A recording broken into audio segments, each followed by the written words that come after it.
fabriqué à Hollywood, censuré par Pékin. Le Pentagone réagit à la censure du marché du film. Le film Barbie a-t-il été tourné en suivant les critères de Pékin? Un regard sur cette question et sur les raisons pour lesquelles le film n'arrivera pas sur les écrans vietnamiens. Un ancien fonctionnaire chinois prévient que les dernières mesures de contrôle des exportations de Pékin pourraient n'être qu'un début. Qu'en pensez-vous? Faites-le nous savoir ci-dessous et abonnez-vous si vous ne l'avez pas encore fait. Bienvenue dans Regard sur la Chine, un avertissement pour les cinéastes en provenance directe du ministère américain de la Défense. Le message: ne vous pliez pas aux exigences de la Chine si vous voulez obtenir l'aide du Pentagone. Cela fait partie des règles mises à jour par le département pour le travail avec les studios de cinéma. Le nouveau document stipule que le ministère de la Défense ne collaborera plus avec les réalisateurs qui se conforment ou prévoient de se conformer aux exigences de censure de Pékin simplement pour que leurs films soient distribués dans ce pays. Le sénateur Ted Cruz est l'un des principaux critiques de la censure des films par Pékin. Nous avons vu ce schéma à maintes reprises, Hollywood se rendant complice de la censure et de la propagande chinoise pour faire des profits plus importants. Nous devons nous unir pour y mettre un terme. La question de la censure de Pékin a atteint son paroxysme avec la sortie l'année dernière du film Top Gun Maverick. Dans les bandes annonces du film, les drapeaux de Taïwan et du Japon avaient été retirés de la veste de vol du capitaine Pete Maverick Mitchell. Qu'est-ce que cela signifie pour le monde quand Maverick a peur des communistes chinois? Les drapeaux ont été rétablis après des critiques aux États-Unis. Un autre film, Les Mignons 2, Il était une fois Gru, a même vu sa fin modifiée pour la Chine. Dans cette fin, le super-vilain Gru quitte la vie criminelle, un message en accord avec les politiques sociales du Parti communiste chinois. Ils savent que la Chine va avoir des problèmes avec le studio et qu'elle risque de mettre au banc non seulement le studio, mais aussi toutes les personnes impliquées dans le film au départ. Mais Chris Fenton, ancien président du groupe cinématographique de DMG Entertainment, constate que le modèle n'est plus rentable pour Hollywood. Aujourd'hui, nous remarquons que certains de ces montages destinés à faire entrer un film en Chine sont essentiellement destinés à la Chine, ce qui est positif. Je n'ai pas l'impression qu'Hollywood s'auto-censure après la réalisation d'un film afin de satisfaire les censeurs chinois pour la version mondiale des films, mais seulement pour la version nationale. Le Pentagone et Hollywood ont toujours entretenu de bonnes relations. Les cinéastes peuvent tourner leurs projets sur des bases militaires, des navires de la marine et bénéficier des décors authentiques et de l'expertise technique du Pentagone. Mais depuis que le PCC a développé des outils de censure et de surveillance, de nombreux studios hollywoodiens ont tenté de se conformer aux exigences de Pékin.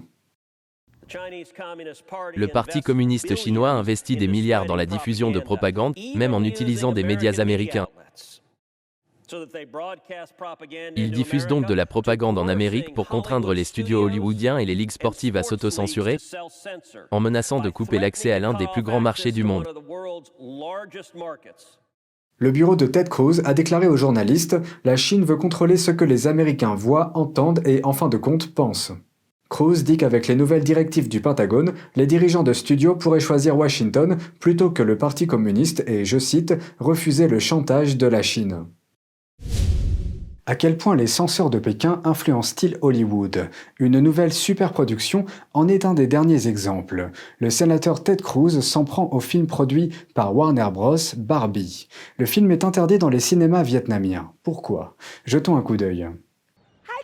Le film Barbie, produit par Warner, a été interdit au Vietnam. La raison? Dans une scène, le film montre une carte avec des frontières qui sont liées à une question très débattue de sécurité et de souveraineté nationale, les frontières de la mer de Chine méridionale. Des frontières très contestées par la Chine, le Vietnam et d'autres pays de la région. C'est ce qu'affirment les médias d'État vietnamiens. La carte dans le film Barbie montre les frontières que la Chine utilise pour illustrer ses revendications sur de vastes zones de la mer, y compris des parties de ce que le Vietnam considère comme son plateau continental. Le Vietnam y a également accordé des concessions pétrolières. Il a également accusé à plusieurs reprises les navires chinois de violer sa souveraineté. Des différends entre militaires se produisent souvent dans la zone, comme cet incident survenu en février, au cours duquel l'armée philippine a accusé les gardes-côtes chinois d'avoir utilisé un laser pour tenter de perturber une mission de la marine dans la zone. La région est également le théâtre d'un renforcement militaire constant, notamment dans les îles Spratly, où la Chine a construit des îles avec des pistes d'atterrissage et des missiles. Le gouvernement vietnamien a déjà bloqué le dessin animé Abominable de DreamWorks en 2019 et le film d'action Uncharted de Sony l'année dernière pour le même problème de carte. Le groupe Warner n'a pas répondu à une demande de commentaires. La ligne dite des 9 tirets représente la majeure partie de la mer de Chine méridionale comme faisant partie du territoire chinois. Les pays de la région, dont le Vietnam, les Philippines, la Malaisie et Taïwan, contestent cette revendication de Pékin. En 2016, un tribunal international a également statué que les revendications de la Chine dans la région n'étaient pas valables. Alors que la poussière est à peine retombée après les célébrations du jour de l'indépendance, les États-Unis pourraient être confrontés à l'escalade d'un conflit commercial. Selon un interne de Pékin, l'Occident doit s'attendre à des contrôles commerciaux encore plus sévères. Voici le commentaire de l'ancien vice-ministre du Commerce, Wei Jianguo, qui s'est exprimé mercredi dans le journal China Daily. Si les restrictions visant le secteur chinois de la haute technologie se poursuivent, les contre-mesures vont s'intensifier. Il a qualifié les contrôles de coups de poing bien pensés, disant que cela était juste un début. Le contrôle des exportations de Pékin vise 2 matériaux clés, le germanium et le gallium. Le premier est utilisé dans les puces informatiques à grande vitesse, les plastiques et même les applications militaires comme les dispositifs de vision nocturne et les capteurs d'imagerie par satellite. Le gallium, quant à lui, est utilisé dans les radars et les dispositifs de communication radio, les satellites et les LED. Pour les acheter, il faudra désormais obtenir un permis d'exportation. Cette mesure a poussé les entreprises à se précipiter pour s'approvisionner, ce qui a fait grimper les prix. Il s'agit de la deuxième contre-mesure récente de la Chine, après sa décision d'interdire aux principales industries nationales de s'approvisionner auprès du fabricant américain de puces mémoire Micron en mai. Des analystes estiment qu'il s'agissait d'un message adressé à la Maison-Blanche pour la période du 4 juillet. En effet, l'administration Biden a pris pour cible le secteur chinois des puces électroniques et a incité des alliés tels que le Japon et les Pays-Bas à faire de même. D'autres mesures pourraient limiter l'accès de la Chine au cloud computing. En Europe, les pays réagissent.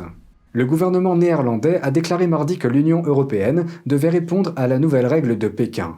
Il a précisé que l'ampleur de l'impact sur les Pays-Bas et l'Europe dépendra de la manière dont la Chine l'appliquera. Le même jour, l'Allemagne a déclaré que l'Europe devait devenir plus autonome pour se procurer des matières premières. Certains considèrent la décision de Pékin comme un coup de semonce. Les analystes estiment que des restrictions sur les exportations de terres rares pourraient suivre. La Chine est le premier producteur mondial de ces métaux nécessaires à la fabrication de véhicules électriques et d'équipements militaires. D'autres laissent entendre que Pékin pourrait cibler le graphite, également essentiel pour les batteries des véhicules électriques. Ces 2 mesures pourraient porter un coup dur aux constructeurs automobiles. C'est tout pour aujourd'hui, merci d'avoir suivi Regard sur la Chine. On se retrouve lundi pour une nouvelle émission. Prenez soin de vous et à bientôt.